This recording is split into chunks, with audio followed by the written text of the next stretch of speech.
overview focuses. Sorry about that. So before we start, I'd like to give an overview about my research. So my research is on masculinity and disclosure, and it's a comparative study between India and the UK. So I'm looking at male survivors of child sexual abuse in both these countries, and I'm trying to explore the cultural factors that impacts their disclosure process and get to know more about their lived experiences and how the services that are available to them that they can access. And as of this moment, I'm currently in the data collection process, and I have interviewed Indian participants. So majority of my presentation today may be inclined more towards the Indian section, just because it's more like cross-referencing. Yeah. So sorry. So when we look at the definitions of rape in both India and the UK, we see that there is gender stereotyping, right? We have an idea about who is violated and who is the violator. So most of our ideas, when you talk just about the word rape, automatically a lot of people associate it as the woman being the victim and the male being the perpetrator.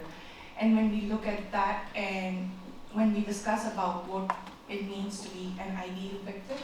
So an ideal victim, as said by Niels Christie, is somebody who is vulnerable, who's weak, and cannot basically fight off their perpetrators if something is to happen. So these are often qualities that we associate with either women or children or disabled men, and we feel that because men do not tick these boxes, that they do not count as a victim in these cases. And when I was looking at, when I was researching this section, and I came across if you just Google the word rape, and I included it, just a second. Also apologize if I'm a bit nervous. Okay. So when you, Why not open up the link? okay.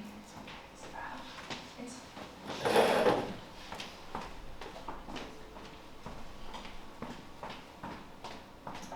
It's okay. It's just okay. no. Oh, right. I don't think it's going to load. Yeah, it's okay.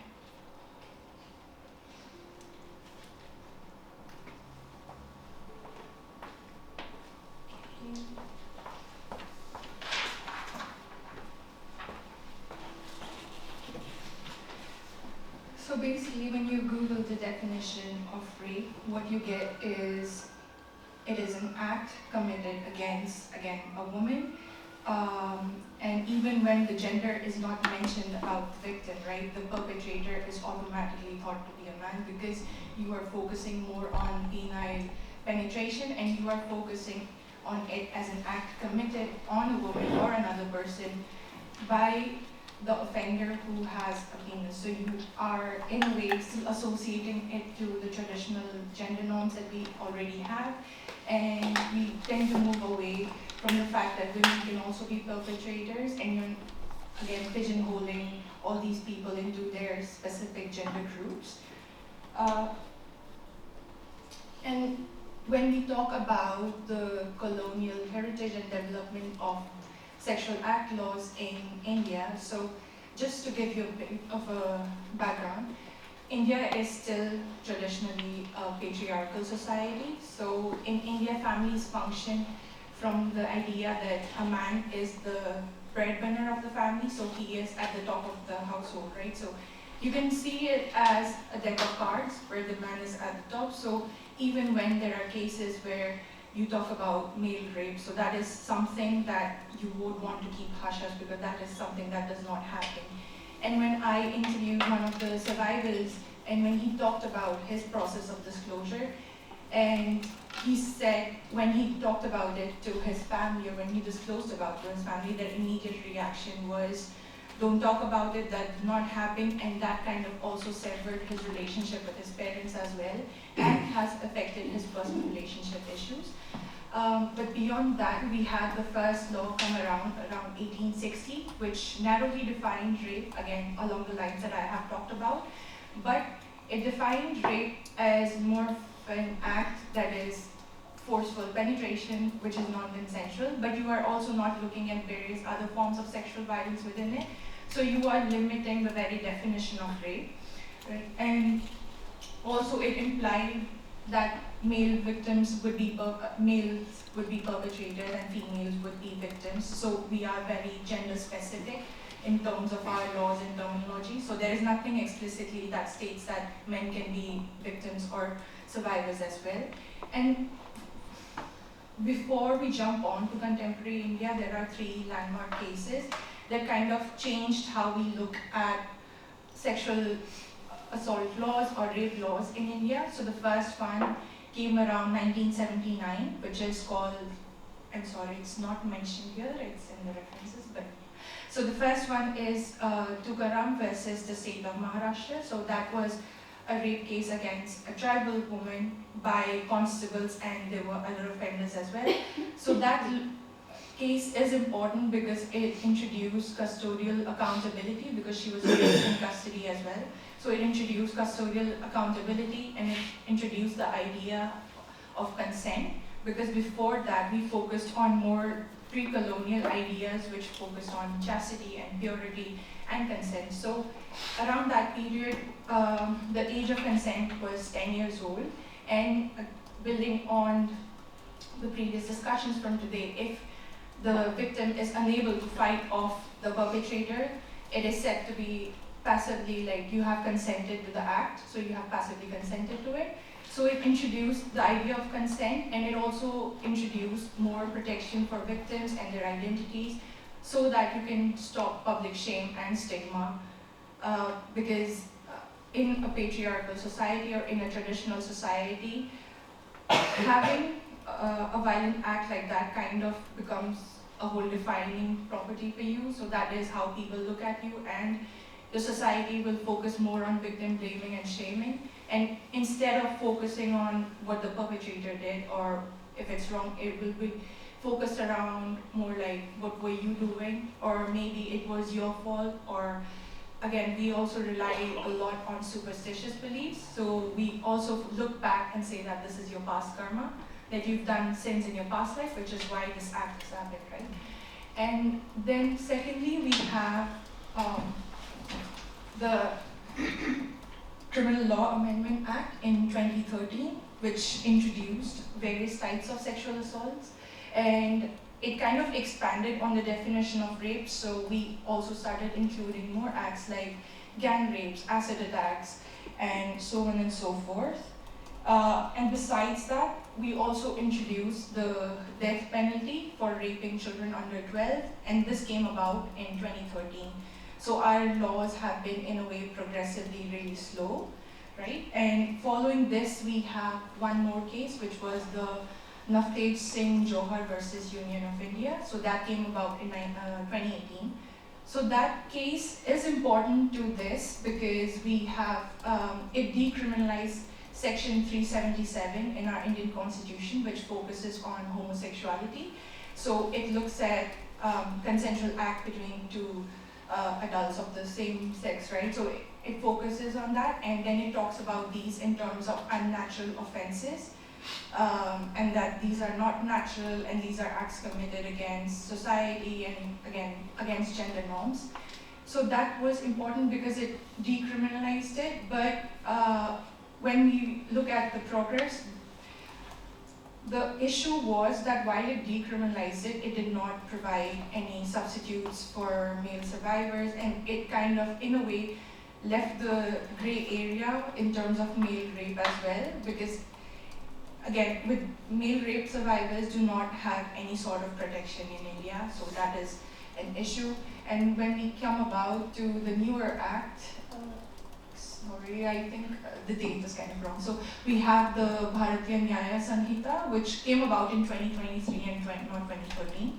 So it translates to Indian Code of Laws. So it replaced the Indian Penal Code, and it introduced new ideas, which was based on these landmark cases, which again expanded the definition beyond penile vaginal intercourse, and it introduced the idea that penetration can also happen through other objects. At the same time, at the end of the day, it's still talking about the perpetrator through the lens of a male idea. And then we introduced more of a gender definition of rape. And the third point, which I'm talking about, was while we omitted section 377, which was dealing with homosexuality, we still ensured that men are not covered under the idea of rape.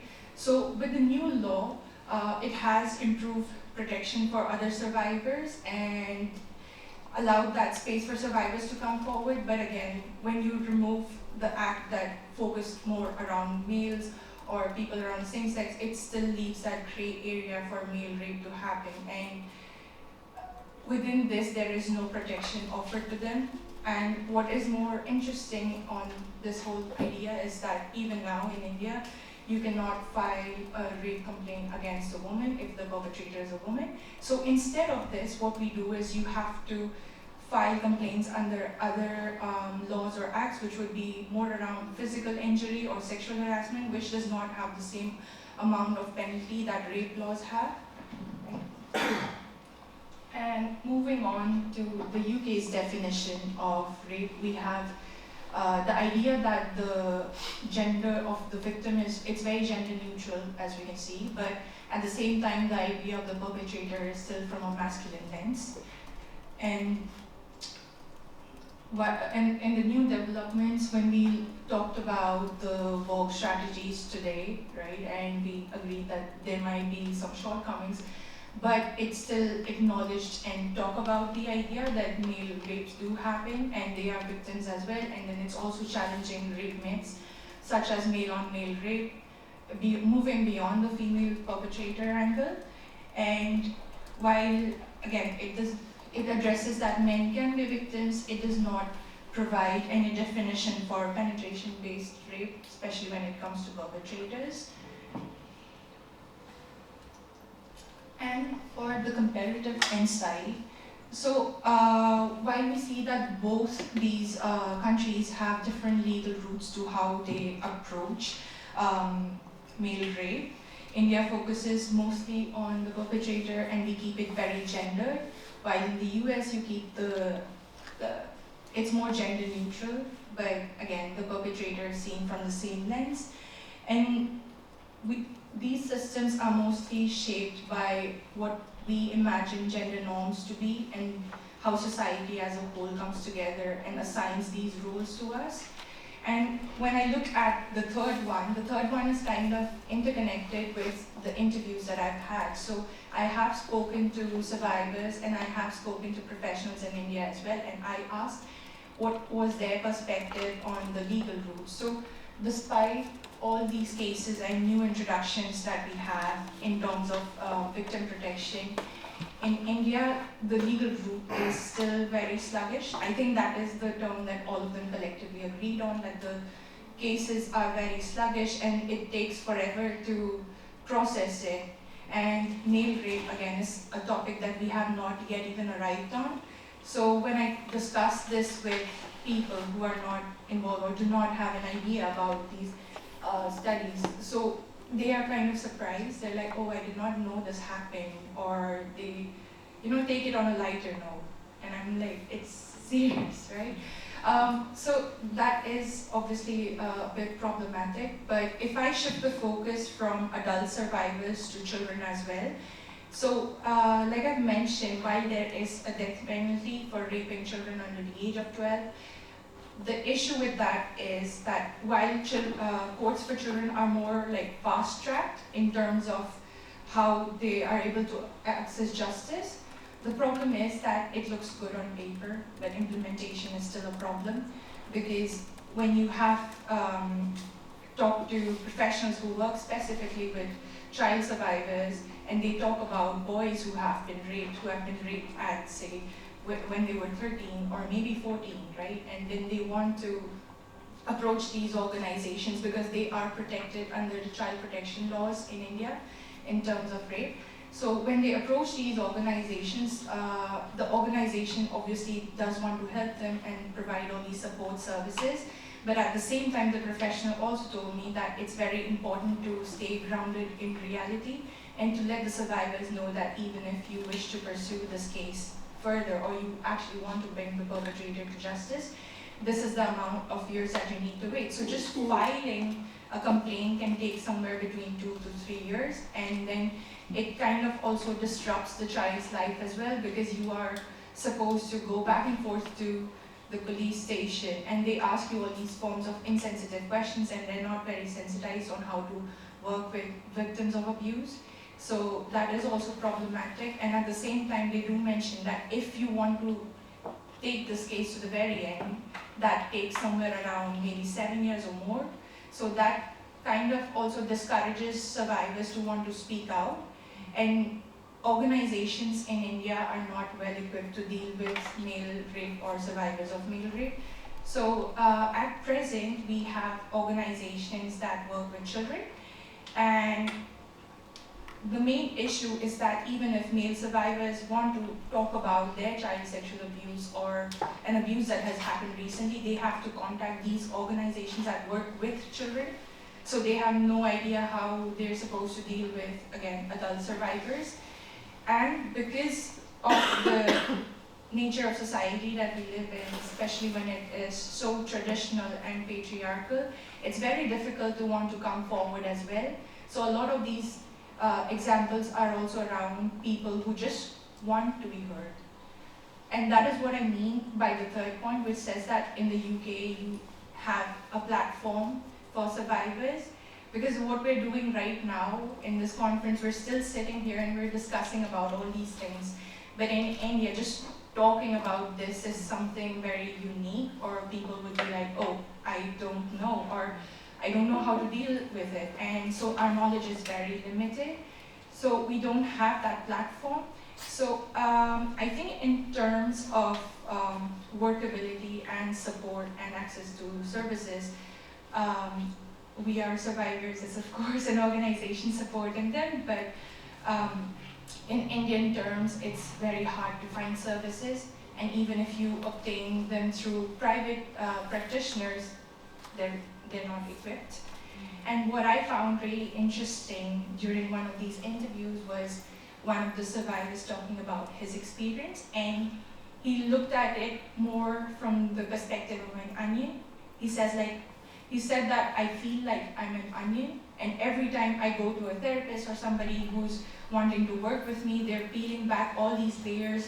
And all these layers can be your family, your relationship with your family, your relationship with the society, then you follow it with structural inequalities and all these and so forth. So he said every time people peel back a layer at a time, right? And because people are not well equipped, after you reach a certain point, they're like, so where do we go from here?